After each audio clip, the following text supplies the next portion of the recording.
5. What is function? Also explain the parts of function. 10m. Function is a built-in formula designed to perform specific calculations or operations. Functions are predefined and categorized based on their purpose, such as mathematical, statistical, logical, text manipulation, and more. First, point 1. Parts of a function. Point 1. Function name, the name that identifies the function, such as sum, average, if, lookup, etc. Point 2. Arguments.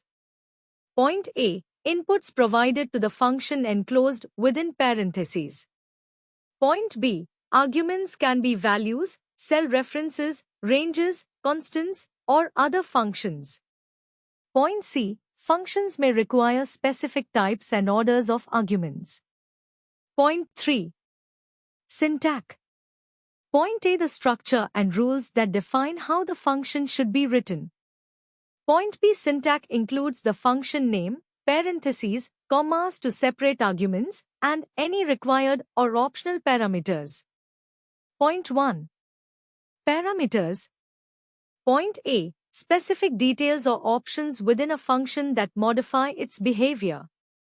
Point B. Parameters may include options like ignoring blank cells, defining a range, or setting specific criteria. Point 2. Return value.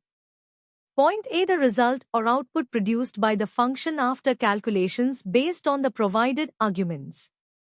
Point B. Return values can be numbers, text, logical values, true, false, arrays, or error messages. Example, consider the sum function. Point 1. Function name, sum.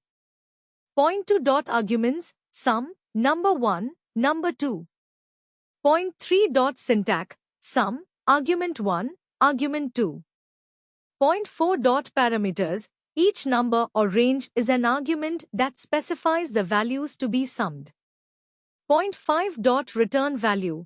The total sum of the specified numbers or range. Functions in Excel are versatile tools that enhance productivity and accuracy, essential for data analysis, financial modeling, reporting, and various other tasks.